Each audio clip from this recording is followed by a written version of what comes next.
इधर बहुत दिनों से मेरे पास लोगों के अनुरोध आते हैं और बार बार आते हैं और वे चाहते हैं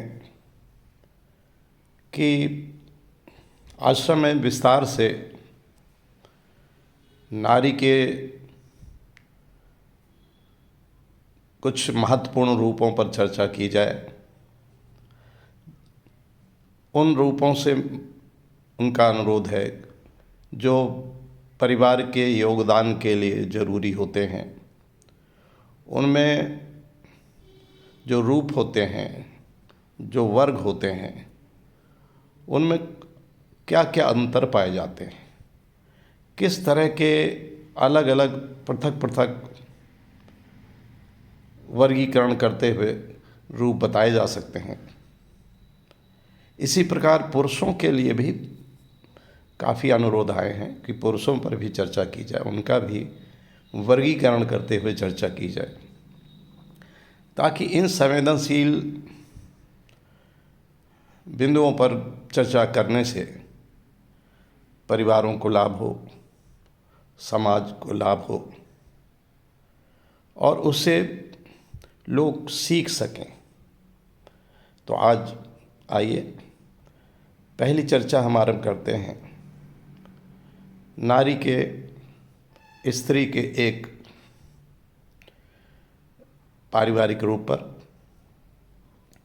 कोई भी स्त्री, नारी जब पहली बार किसी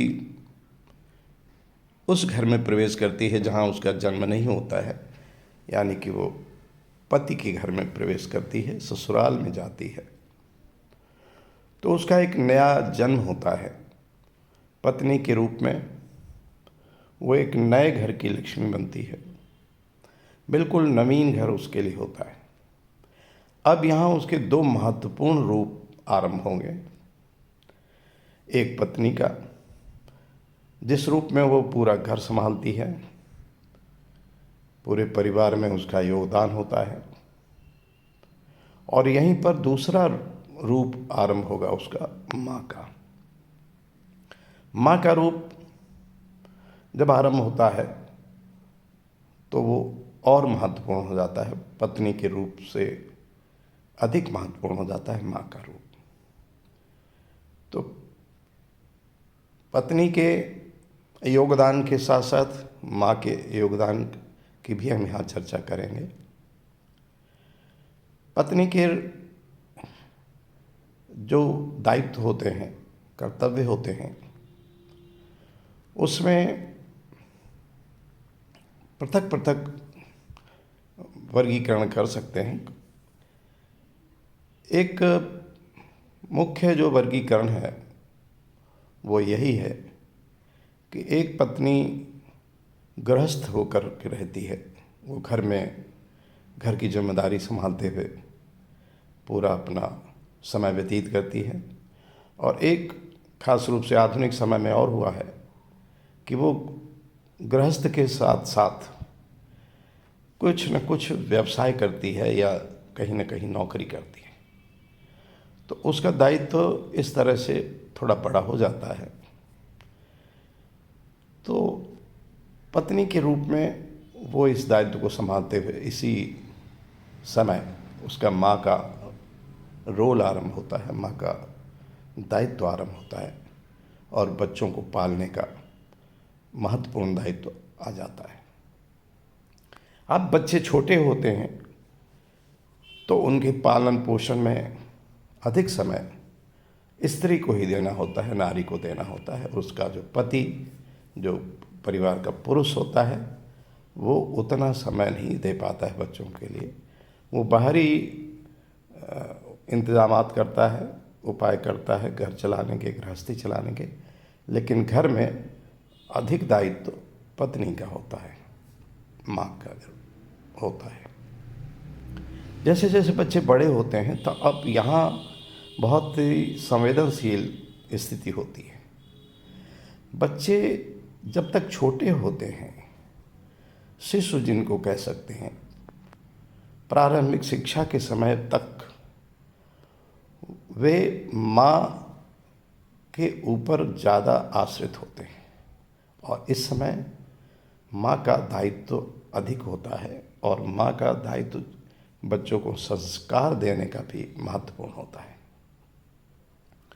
लेकिन जैसे जैसे बच्चे बड़े होते हैं तो यहाँ दो तरह के नारी के रूप उत्पन्न होते हैं और आपको देखने को मिलेंगे। एक उसमें वो जो स्त्री जो पत्नी भी है और माँ भी है, वो बच्चे बड़े होने पर उनको पुनः वो अपनी तरफ आकर्षित करने के लिए ये बार बार कोशिश करती है कि वही उसकी चूँकि माँ है वो ज़्यादा ध्यान देती है और बच्चा बड़ा होने लगता है। देखते देखते वो हाई स्कूल इंटर करते हुए और आगे परीक्षाओं की तैयारी करता है।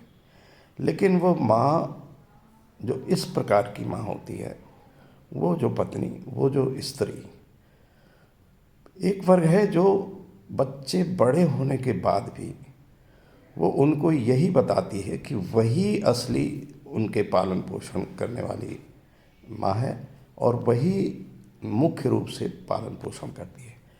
उनका भला भी, बच्चों का भला भी उसी के द्वारा होगा और परिवार को पूरी तरह से वही संभालती है।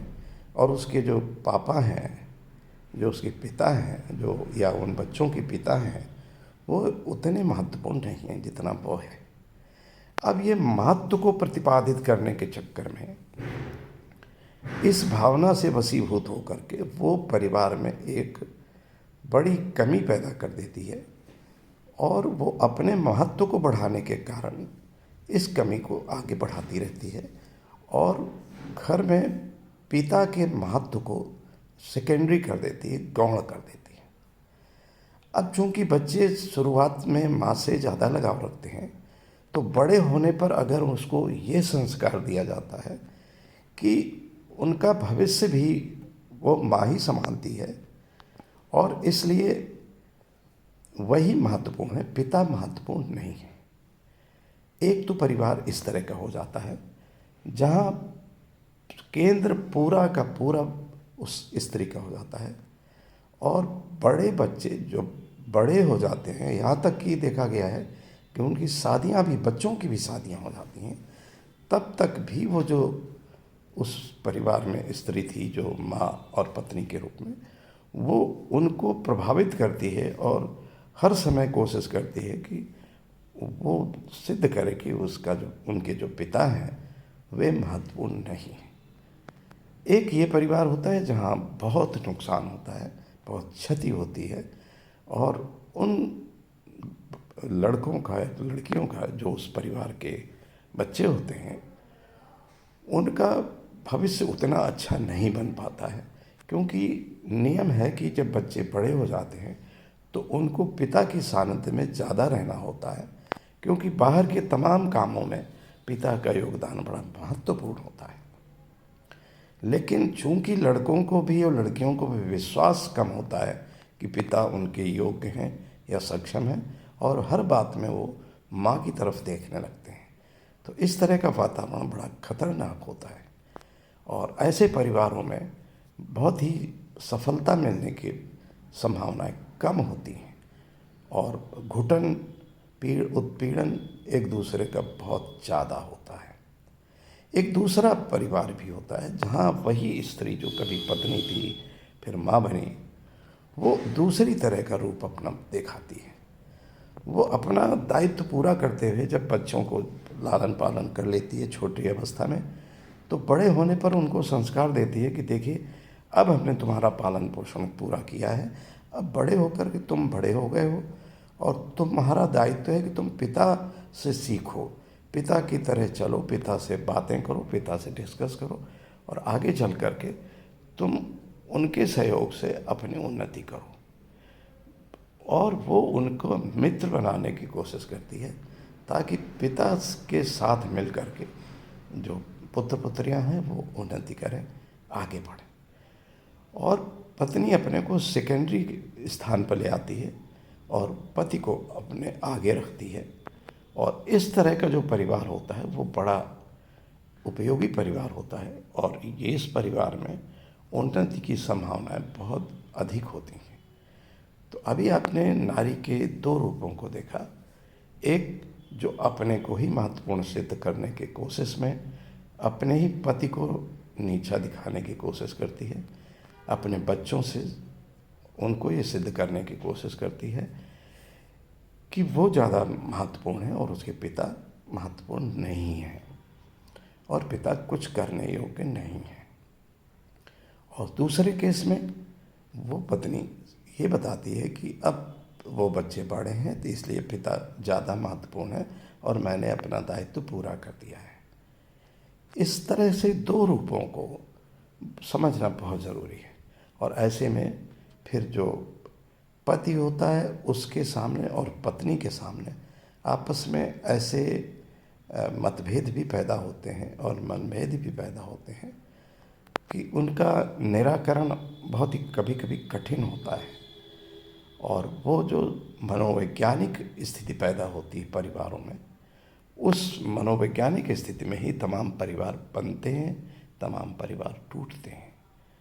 तो इसलिए आप अपना स्वयं देखें कि किस स्थिति से आप गुजर रहे हैं, किस स्थिति से दूसरे परिवार गुजर रहे हैं, और उसी में से चिंतन करते हुए, मनन करते हुए आगे का रास्ता बनाना पड़ता है और बनाना चाहिए भी। आगे फिर कभी चर्चा करेंगे कुछ और रूपों पर, स्त्री के भी रूपों पर, और फिर पुरुष के किस तरह के वर्गीकरण कर सकते हैं इस पर भी चर्चा करेंगे। एवं अस्तु।